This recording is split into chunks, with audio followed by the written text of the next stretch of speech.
Obat itu pada dasarnya adalah zat kimia yang apabila dikonsumsi oleh tubuh itu punya dua efek. Nah, dalam kemasan obat itu ada logo. Nah, logo ini ada artinya teman-teman. Iya. Nah, jadi untuk obat yang berwarna hijau, ini artinya obat dengan fungsi yang aman, obat bebas sebutannya. Jadi obat ini bebas didistribusikan. Iya. Jadi kita bisa dapat obat ini di mana saja termasuk di warung. Iya. Nah, warung dan minimarket. Lalu ada lagi obat yang lingkaran biru. Oke. Interaksi obat ini itu terjadi ketika dua atau lebih obat yang kerjanya itu saling mempengaruhi. Gitu. Kalau misalnya telat Kak, gimana obatnya? Misalnya telat 2 jam nih. Nah, telat ini juga ada pertimbangannya.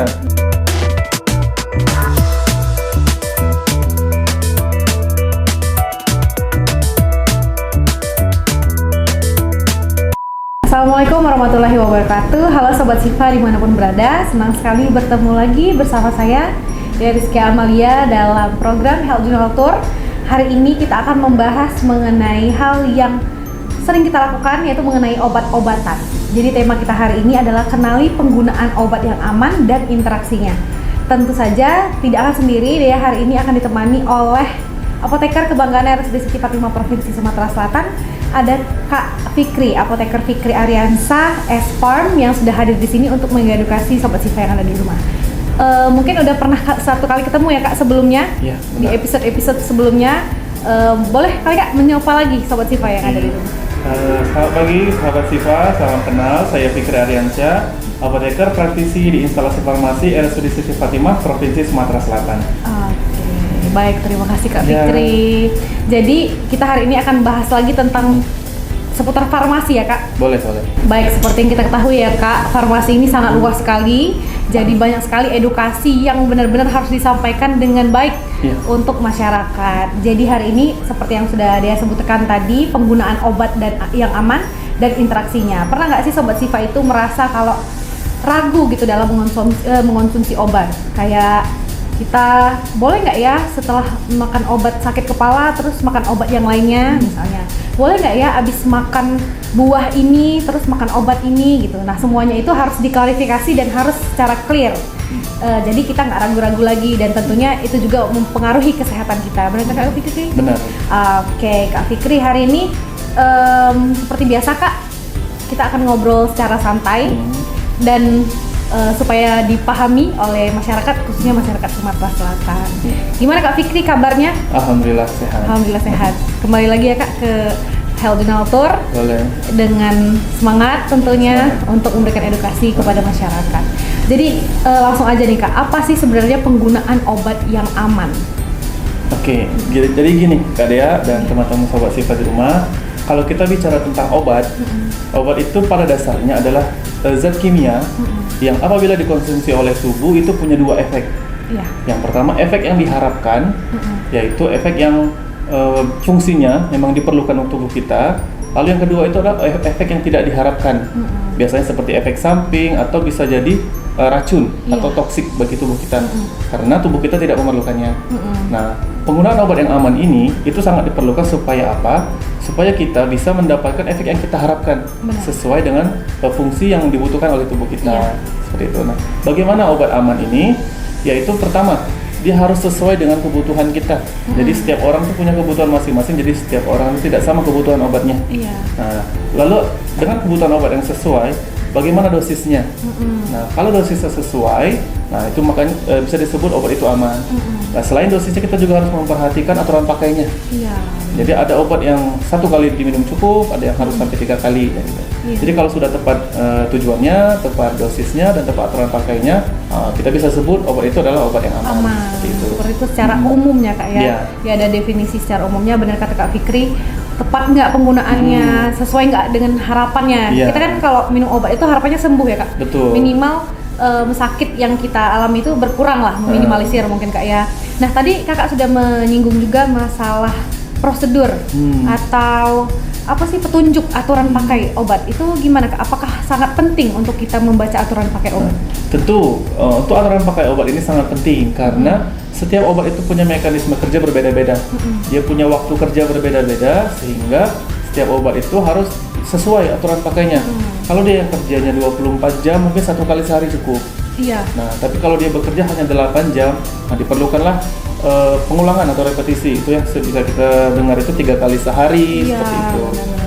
Nah, jadi dia tergantung dengan mekanisme kerja obatnya masing-masing, seperti itu. Prosedur. Berarti harus penting ya Kak kita baca sekali. Mungkin masyarakat khususnya di Indonesia, mungkin di Sumatera Selatan suka beli ke apotek misalnya obat itu ya langsung diminum aja kapan sakit gitu, nggak dibaca aturan pakainya. Kan biasanya kita tuh kan 3 kali sehari kan Kak. Betul. Obat. Kita tuh menyesuaikan jam makan biasanya. Padahal kan menurut yang dia baca kemarin Kak ya 3 kali 24 jam artinya itu Kak ya, sesuai dengan prosedur dan aturan pakai obat tersebut. Nah, boleh nggak Kak kita minum obat itu tanpa resep dari dokter? Nah, obat itu kita bisa dapatkan di berbagai tempat. Nah, mulai dari warung, minimarket, fasilitas kesehatan seperti puskesmas, klinik, dan rumah sakit. Nah, ada obat-obat yang bisa kita dapatkan secara bebas nih. Aku kasih tahu contohnya sedikit. Nah, dalam kemasan obat itu ada logo. Nah, logo ini ada artinya teman-teman. Nah, jadi untuk obat yang berwarna hijau, ini artinya obat dengan fungsi yang aman, obat bebas sebutannya. Jadi obat ini bebas didistribusikan. Jadi kita bisa dapat obat ini di mana saja termasuk di warung. Nah, warung dan minimarket. Lalu ada lagi obat yang lingkaran biru seperti ini. Jadi kemasannya ada logo lingkaran warna biru. Nah, obat ini artinya dia bebas terbatas. Nah, obat dengan logo biru ini dia bisa dibeli tanpa resep dokter sama seperti yang warna hijau tadi, tapi dia terbatas. Jadi hanya bisa diberikan dengan dampingan apoteker. Jadi biasanya dia tidak dijual di warung dan minimarket. Jadi hanya dijual di apotek. Nah, tanpa resep dokter bisa didapatkan. Nah, ada lagi obat herbal terstandar, obat fitofarmaka dan obat jamu. Ini juga bisa dibeli bebas tanpa resep dokter dan bisa didapatkan di minimarket atau warung. Nah, lalu ada lagi golongan obat keras. Nah, ini sama sekali tidak bisa didapatkan tanpa resep dokter. Jadi harus pakai resep dokter. Apalagi golongan narkotika. Nah, itu wajib dengan resep dokter. Tapi tidak semua obat keras itu harus dengan resep dokter. Nah, di peraturan Menteri Kesehatan itu ada namanya obat wajib apotik. Di sana ada daftar obatnya. Salah satunya ini asamethinamat. Dia adalah obat keras yang harus dibeli dengan resep dokter. Tapi pasien bisa mendapatkan obat ini tanpa resep dokter dengan ketentuan-ketentuan. Contohnya dia harus datang ke apotek. Apotek yang ada apotekernya. Nanti dia datang langsung, nanti dia memberikan penjelasan tentang keluhannya, kebutuhannya apa. Nanti apoteker akan menilai, nanti akan memberikan obat ini nih ke pasien tanpa resep dokter. Biasanya itu maksimal 3 hari. Jadi hanya untuk mengurangi gejala. Benar-benar. Nah, kenapa harus ada dampingan apoteker? Itu biasanya karena efek sampingnya yang serius. Kalau salah gunakan atau dosisnya tidak sesuai. Nah, makanya ada batasan-batasan. Jadi kalau Sobat Sifa di rumah ketemu logo-logo pada kemasan itu ada artinya. Jadi yang hijau itu bisa dibeli bebas tanpa resep dokter. Yang biru juga bisa dibeli bebas tanpa resep dokter, tapi terbatas karena efek sampingnya akan serius kalau salah penggunaannya. Nah, yang untuk obat herbal terstandar, fitofarmaka dan jamu juga bisa dibeli bebas. Obat keras dan narkotik harus dengan resep dokter, kecuali tadi yang masuk ke daftar obat wajib apotek. Itu sudah ada aturannya. Jadi itu sangat penting sekali untuk kita tahu ya Kak, logo-logo itu. Biasanya kan kita beli obat itu cuma lihat mereknya aja, tapi benar-benar ada logo-logo dan ada artinya ya, jadi harus benar-benar dipahami. Nah Kak, tadi Kakak sudah menyinggung juga tentang dosis, kalau misalnya berlebihan dan kurang mungkin dosisnya, itu gimana Kak efeknya? Nah, kesesuaian dosis itu ada penyimpangannya itu ada 2. Pertama, dosis tidak adekuat atau tidak cukup, atau overdosis atau dosisnya terlalu tinggi. Nah, untuk obat dengan dosis yang tidak sesuai atau tidak sampai, dia di bawah dosis yang seharusnya, efek terapinya tidak mencapai. Jadi tubuh tuh tidak bisa merespon dengan baik obatnya, sehingga keluhan kita itu tidak bisa sembuh. Seperti itu.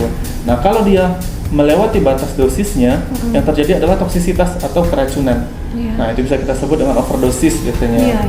Nah, kalau keracunan ini lebih berbahaya lagi karena tubuh akan merespon dan memberikan efek yang buruk seperti itu, bisa sampai kejang-kejang seperti itu kalau fatalnya seperti itu. Jadi kelebihan dan kekurangan itu memang ada ya kan? Ada. Kalau kekurangan itu justru percuma ya kan? Percuma, jadi efek terapi tidak tercapai. Kalau berlebihan bisa keracunan. Jadi racun juga ya Kak. Jadi benar-benar Sobat Sifa harus benar-benar sesuai dosis. Makanya tadi kembali kita harus dengan resep dokter Betul. ataupun apoteker ya Iya. Kak. Baik, nah kenapa Kak kita tidak disarankan untuk minum obat yang dari penyakit sebelumnya? Mungkin kan kita udah pernah nih Kak sakit perut, mungkin sakit lain-lainnya, udah pernah beli obat Kak mungkin sebelumnya. Kenapa kita nggak boleh Kak minum obat dari yang sebelumnya? Obat dengan penyakit sebelumnya ini banyak jenisnya. Kalau kita sudah terdiagnosa penyakit kronis, misalnya kita bisa minum obat sebelumnya, tapi biasanya obat kronis itu dia rutin. Iya. Nah, jadi tetap harus diminum rutin. Ada obat-obat simptomatik, misalnya pasien asma, ketika dia berobat dapat obat asma itu kan nggak diminum sampai habis. Kalau keluhannya udah hilang, dia bisa dihentikan. Nanti kalau dia muncul lagi keluhannya, itu bisa digunakan. Tapi kalau bukan simptomatik, misalnya kita ke dokter nih dapat resep dan obat itu obat resep, obat keras, kita minum sembuh dan nggak habis. Dan kalau keluhannya muncul lagi, kita nggak boleh pakai obat resep tersebut karena keluhan-keluhan ini kadang berbeda. Asalnya diagnosanya berbeda, walaupun manifestasi output gejalanya sama. Nah, kadang karena penyebabnya beda, jadi tidak bisa diatasi dengan obat yang sama. Penyakitnya apa ya Kak? Misalnya obat pasien-pasien kronis gitu kan, dia tidak bisa menggunakan obat milik yang sebelumnya. Misalnya nanti dosisnya berbeda atau terjadi keperluan kita itu butuh dosis yang lebih tinggi atau ternyata sudah stabil atau bahkan bukan penyakit yang sebelumnya seperti itu. Oke, baik, itu karena ada dosis-dosis yang memang tertentu mungkin kita udah harus tambah. Iya, apalagi penyakit infeksi itu kan beda-beda tuh manifestasinya bisa hanya demam. Tapi kita belum tahu nih kita butuh obat yang sama atau tidak seperti itu. Walaupun gejalanya mungkin sama ya Kak. Iya, walaupun gejalanya sama. Nah, kalau case misalnya di keluarga kita nih Kak punya penyakit yang sama-sama kita, apakah boleh kita minta obat sama orang dengan gejala yang sama?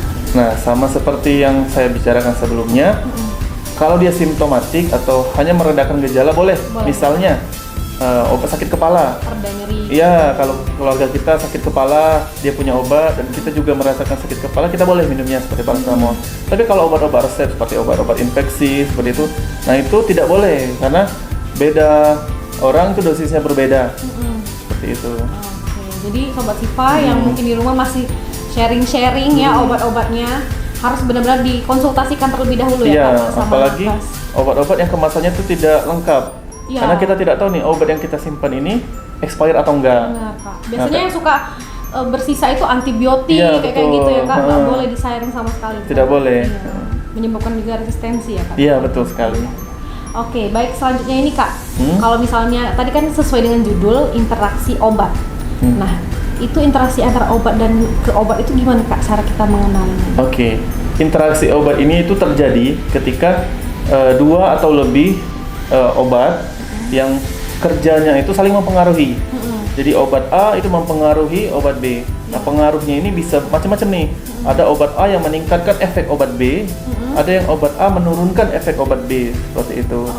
Nah, jadi tidak hanya dengan antar obat, tapi juga dengan makanan, itu juga kadang terjadi interaksi seperti itu. Kalau contohnya apa nih Kak interaksi obat dan obat? Nah, interaksi obat dan obat ini contohnya biasanya kalau penderita hipertensi yang sedang mengalami flu, dia juga minum obat hipertensi. Nah, ketika dia minum obat flu yang mengandung pseudoephedrine atau epinephrine, nah itu biasanya tidak diperbolehkan diminum bareng. Karena apabila diminum berbarengan, dia akan terjadi interaksi. Nah, nanti obat flu ini dia bisa mengurangi efek obat obat tekanan darah, karena obat flu ini kan dia meningkatkan detak jantung, sehingga tekanan darahnya meningkat. Nah, jadi efek obat tekanan darah tinggi tadi itu menurun. Jadi dia harusnya menurunkan tekanan darah, malah nggak berhasil. Jadi obat flu ini biasanya itu tidak diminum berbarengan dengan obat antihipertensi seperti itu. Nah, mungkin ini yang belum masyarakat banyak tahu ya Pak, kalau ada yang namanya interaksi obat dan obat. Kita biasanya sesuai gejala aja Kak. Sakit kepala minum obat sakit kepala, sakit perut minum obat sakit perut. Padahal ada interaksi antara obat dan obat. Bisa jadi menurut Kak tadi menurunkan ya Kak dari kegunaan obat salah satu obatnya. Jadi Sobat Siva bener kata Kak Fikri harus benar-benar sesuai dengan resep dan kemudian harus dikonsultasikan lagi ya Kak, Betul. apotekernya. Bisa jadi mungkin kita langsung tanya aja ke apotek gitu kan. Boleh. Ini boleh nggak kalau saya? Apoteker di apotek itu terbuka sekali. Iya. Jadi kalau misalnya ada sisa obat di rumah dan kita ragu, kita boleh bawa. Jadi boleh bawa obatnya ke apotek, tanya aja. Nanti apoteker akan memberikan saran biasanya.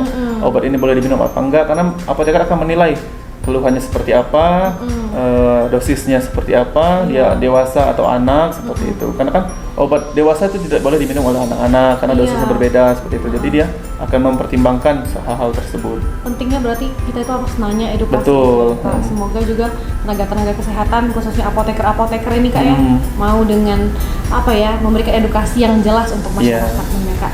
Nah, untuk interaksi antara obat dan makanan tadi kan Kak sudah sebutkan, itu gimana Kak? Jadi tidak semua obat itu sebenarnya berinteraksi dengan makanan. Tapi ada obat-obat tertentu yang dia tidak boleh diminum dengan makanan tertentu. Contohnya itu antibiotik golongan tetrasiklin, terus antibiotik seperti levofloxacin, itu nggak boleh diminum dengan susu. Karena apabila diminum dengan susu, nanti kalsium yang ada di susu itu akan mengikat obatnya. Jadi obatnya itu tidak terserap sempurna oleh tubuh kita. Nah, jadi efek obat antibiotiknya menurun. Nah, kalau efek obat antibiotiknya menurun sehingga terapinya kan tidak tercapai seperti itu. Nah, tapi itu berarti tidak semua obat ya Kak? Ya, betul, tidak semua obat itu berinteraksi. Nah, jadi pentingnya informasi itu diberikan oleh tenaga kesehatan dan pentingnya menanya kalau masyarakat atau sobat Sifa di rumah itu tidak dapatkan. Jadi bisa ditanyakan ke apotekernya, saya rutin nih konsumsi susu setiap pagi, boleh nggak minum obat ini? Nah, nanti apoteker akan memberikan penilaian dan memberikan saran boleh atau tidaknya seperti itu. Mungkin ini juga kan Kak yang masih banyak masyarakat misalnya habis makan sesuatu yang bergas, misalkan durian, tape gitu, katanya nggak boleh konsumsi obat setelah atau sebelumnya. Itu gimana Kak? Benar apa enggak? Nggak semua obat, yang kadang ada obat yang tidak terpengaruh hal tersebut seperti itu. Tapi biasanya kita minum obat itu di makan besar kita, bukan di ketika makan durian. Durian itu kan bukan makan besar, biasanya di cemilan-cemilan. Nah, di jam-jam makan durian itu biasanya nggak pas jam-jam minum obat, seperti itu. Jadi sobat Sifa diingat lagi, diketahui, dicari tahu ya Kak. Iya, betul. Obat apa, makanan apa, memang sangat penting berarti untuk konsultasi ke tenaga kesehatan. Nah kemudian Kak ya, kapan sih Kak waktu terbaik kita minum obat? Tadi kan udah dia singgung di awal, misalnya obat 3 kali 24 jam. Itu apa pagi, siang, sore? Terserah paginya kapan, siangnya kapan, atau gimana sebaiknya Kak? Setiap obat itu punya mekanisme kerja berbeda-beda. Nah, ada yang dia per 24 jam dibagi, ada yang mengikuti jam makan, seperti itu. Contohnya kayak asam mefenamat ini. Asam mefenamat ini kalau kita menderita nyeri seperti itu, dia bisa diminum dan dia mengikuti jam makan. Jadi karena dia tidak boleh diminum pada saat lambung kosong. Jadi ketika kita habis makan, nah baru boleh minum obatnya. Jadi tidak ada waktu-waktu khusus. Nah kalau antibiotik dia benar-benar 24 jam dibagi. Jadi kalau dia 3 kali sehari, 24 jam dibagi 3. Nah, jadi per 8 jam minum obat. Jadi dia tidak mengikuti jam makan. Nah, kalau dia antibiotik yang harus diminum setelah makan, jadi jam makannya menyesuaikan. Jadi kalau sudah dibagi 8, nah sebelum minum obatnya baru kita makan, seperti itu. Jadi 20, misalnya antibiotik tadi kan Kak 24 bagi 8. Misalnya ada yang tengah malam, berarti tengah malam kita harus bangun minum obat itu ya Kak? Kita sesuaikan lagi. Jadi sebelum kita memulai minum obat, kita bagi dulu waktunya. Jadi misalnya jam 10 pagi, terus jam 6 pagi, supaya kita nggak terlalu malam minumnya. Jadi kita mulai dari malam, biasanya malamnya mulai jam 9 atau jam 10 supaya nggak terlalu dini hari nanti minumnya. Nah kalau kita minum jam 8, nanti terlalu dini hari kita minumnya kan, jadi kita harus pertimbangkan jam berikutnya. Jadi nggak ketika dapat obat langsung diminum, tapi pertimbangkan lagi pembagian waktunya. Jadi supaya nggak terlalu malam dan nggak terlalu dini hari, seperti itu. Kalau misalnya telat Kak, gimana obatnya? Misalnya telat 2 jam nih? Nah, telat ini juga ada pertimbangannya. Kalau dia belum mendekati waktu selanjutnya minum obat atau cuma telat 2 jam, itu boleh langsung diminum saat itu juga, saat ingat. Nah, tapi kalau sudah mendekati waktu minum obat selanjutnya, lebih baik yang lupa tadi dibiarkan dan minum obat di jadwal yang selanjutnya. Seperti itu. Gitu. Jadi supaya tidak terlalu dekat. Kalau terlalu dekat nanti dia dosisnya terlalu tinggi. Itu pengaruhnya. Jadi berarti menyesuaikan jadwal berikutnya juga kan? Iya, kita pertimbangkan jadwal selanjutnya. Jadi sobat Sifa yang mungkin kadang kita harus minum obat malam tapi lupa, itu benar kata Kak Fikri harus menyesuaikan dan mau minum obat juga ternyata harus direncanakan ya Iya, Kak, dengan betul. baik ya, supaya hasilnya juga baik dan supaya sembuh ya harapan nyaman kita. juga di kita. Iya, oke, terima kasih Kak Fikri. Nah, terakhir nih Kak, pesan apa yang bisa Kakak sampaikan untuk masyarakat khususnya Sumatera Selatan terkait penggunaan obat yang aman? Oke. Supaya kita bisa menggunakan obat dengan aman, dimulai dari cara mendapatkannya. Nah, dapatkanlah obat di tempat-tempat yang resmi. Nah, perhatikan obat yang kita dapatkan itu dia terdaftar di BPOM atau tidak. Dia dalam kemasannya itu biasanya ada nomor registrasi BPOM-nya. Nah, apabila terregistrasi di BPOM, maka obat itu bisa dibilang aman. Lalu kemudian sesuaikan dengan fungsinya. Gunakanlah obat itu sesuai dengan fungsi obatnya. Lalu simpanlah sesuai dengan aturannya. Biasanya di brosur obat itu tertera petunjuk penyimpanan obatnya. Lalu setelah simpan, gunakan obat sesuai dengan aturan pakainya. Nah, dalam etiket atau brosur obat itu sudah ada aturan penggunaan obat. Nah, patuhi aturan-aturan tersebut supaya hasil yang kita dapatkan itu adalah efek obat yang dibutuhkan. Lalu buanglah obat apabila sudah tidak digunakan lagi dalam jangka waktu lama. Karena obat-obat yang sudah lama itu kemungkinan expired kalau tanggal expirednya tidak tercantum di situ atau terpotong pada saat minum obatnya. Jadi kalau sudah terlalu lama lebih baik dibuang. Membuangnya pun harus dengan aturan-aturan. Jadi dikeluarkan dari kemasannya baru dibuang supaya tidak terjadi penyalahgunaan seperti itu. Oke, terima kasih Kak Fitri, sangat penting sekali ya. Betul. Ternyata obat-obat ini karena sangat akrab juga kita dengan obat ya Kak. Mungkin setiap orang itu kan punya diagnosis yang berbeda, mungkin nggak mungkin, hal mustahil lah kalau orang itu yang nggak sama sekali mengkonsumsi obat seperti itu kan Kak. Jadi Sobat Sifa benar-benar harus dipatuhi prosedur dalam penggunaan obat. Jangan lupa kata Kak Fikri tadi, menggunakan obat itu harus aman dan kita lihat interaksi antara obat dan obat dan makanan. Hari ini edukasinya sangat menginspirasi sekali, sangat penting, bermanfaat juga Kak. Terima kasih ya Kak Fikri sudah memberikan edukasi kepada Sobat Sifa semuanya. Mulai dari tadi membaca aturan pakai, memperhatikan waktu, sangat penting juga, dan sampai mengenali interaksi antara interaksi obat dan makanan. Oke, Sobat Sifa, jadi diingat lagi Sobat Sifa karena ini sangat penting sekali untuk kita. Pertama tadi carilah obat di tempat yang resmi, kemudian lihat penggunaan aturan pakaian obat, kemudian sesuai dengan prosedur, dan kenali juga interaksi antara obat dan makanan agar penggunaan obat itu bisa jadi aman dan maksimal kerjanya di tubuh kita.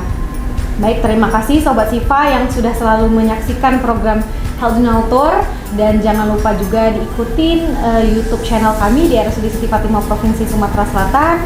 Jangan lupa juga untuk mengikuti sosial media kami di Instagram RSUD Siti Fatimah Provinsi Sumatera Selatan.